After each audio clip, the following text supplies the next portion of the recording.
Hello and welcome to attaQ. My name is Jakob, I'm your host, and you're watching a haQ vlog. In this vlog, I'm going to talk about a performance video I recently published. It's called Come Home. It's basically just a very simple setup with me performing on two iPads using two instances of Figure. Now, if you haven't watched that video or have no idea what I'm talking about, then you can watch that video by going to this card popping up here in the upper right corner. It gets weird when you're filming yourself. Left becomes right and right becomes left, right? So I've had some questions about this project, mainly about the connections and how to set something like that up if I'm using any other apps. And so I'll try to answer that while also giving you some of my thoughts about the track itself. So let's begin with the actual performance of the track. What I'm basically doing is I'm playing a track on the left iPad, and the only thing I'm really doing there is muting and unmuting the drum track. And at the same time, I'm also trying to show the pages with some of the elements playing. So it's very simple. And that's basically how I like my stuff to be.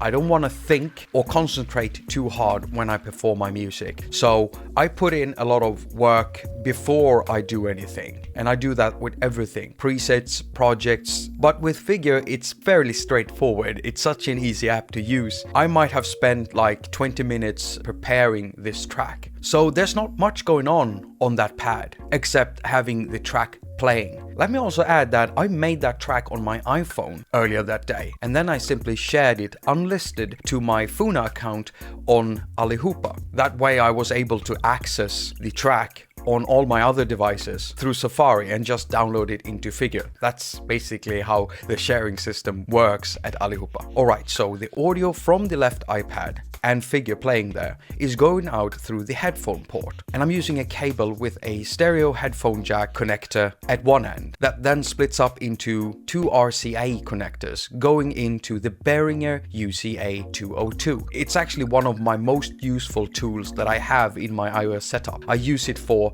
so many things whenever I have something extra outside of my iPad that I need to get into the iPad. So the Behringer UCA 202 is connected to the second iPad on the right, and it's a simple connection. I'm using a I'm using a USB 3 to Lightning connector. Right, so all the audio is going into the Behringer UCA 202 into the second iPad on the right. The most interesting bit really is what's going on inside the second iPad. On the second iPad, I've got AudioBus loaded, and I'll pop in the picture right here. I've got two lanes loaded. In the first lane, I'm routing the audio from the Behringer UCA 202 into that channel, and then I'm processing that audio with Amazing Noises limiter, just to keep the levels in check. I don't want them to spike out, but at the same time I don't want to squash it so it sounds bad. So I've got some really slight adjustments there, and before I started even routing the audio like this, I kind of made sure that I had the levels perfect, well, to my taste, on the left iPad already running Figure. So I basically mixed all the levels from the drums, the bass and the lead before I even considered porting out the sound anywhere. So the Amazing Noises limiter is just there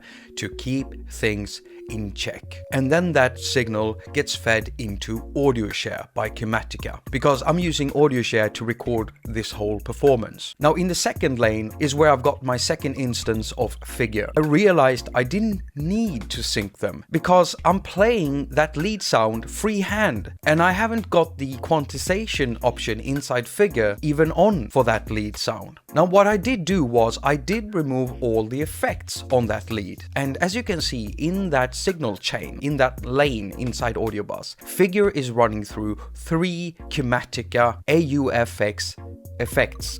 AUFX push, and that's a compressor, so I'm keeping the volume in check, compressing it slightly, because that pushing square lead sound can be quite strong when playing certain notes, so I had to put a compressor there. The next effect is AUFX space, and it's a reverb unit, big and wet. The last effect in the signal chain or processor is AUFX PQ, and I'm using that to remove some of the bass and also a few frequencies in the middle.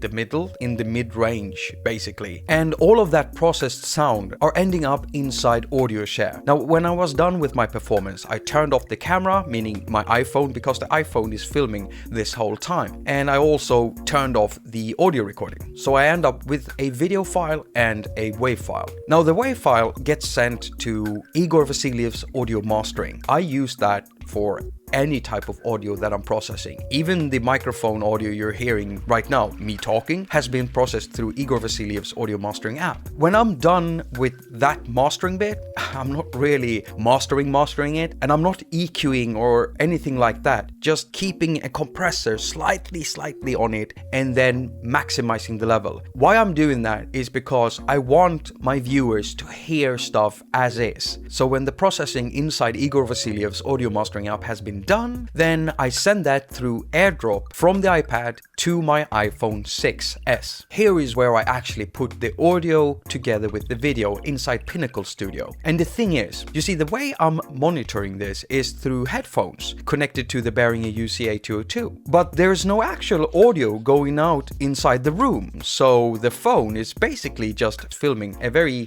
quiet session of me fingering two pads. So then you might wonder, how do you sync this? Well, as I always do when I record something like this, with my eyes. I use my eyes to look at the performance and sync up the audio accordingly. Now, the Behringer UC-A202 does have a stereo pair out, so I could connect it to an amplifier or my portable speaker, but I'm simply too lazy to do that. I want my stuff to be as simple as possible, which kind of makes it weird that I think that syncing audio to video visually would be simple. Yeah.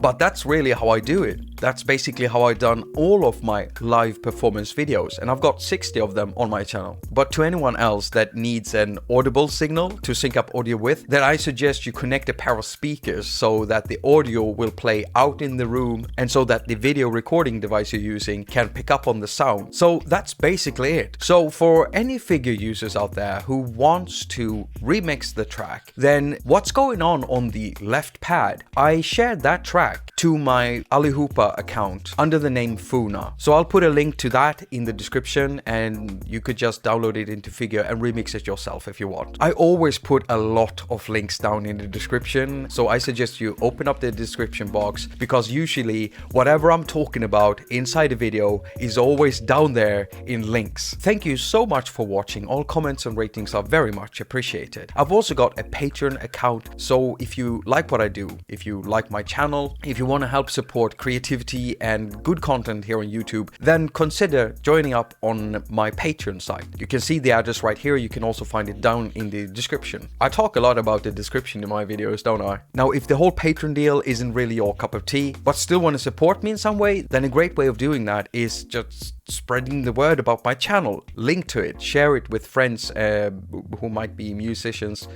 I always mess up this bit, and press the thumbs up under my videos. That's really helpful with the ratings here on YouTube. Right, so I think I've went on for longer than I wanted. I spent a lot of time recording this because of me messing up all the time, and since it is a vlog, there's gonna be outtakes. So just keep on watching through the ending thing here, and you'll see all that stuff too. As usual, I wish you a very productive week. Now go finger all of your stuff and have a lot of fun doing it.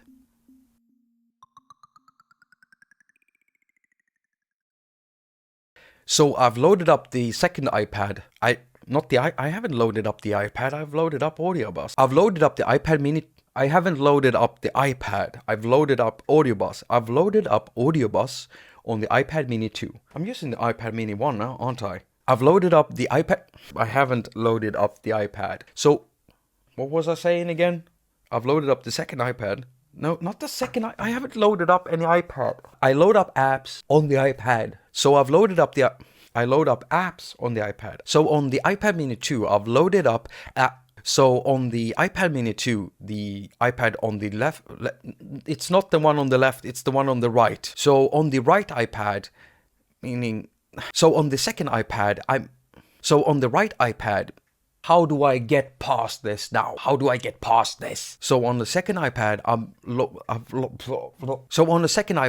loaded, what have I loaded?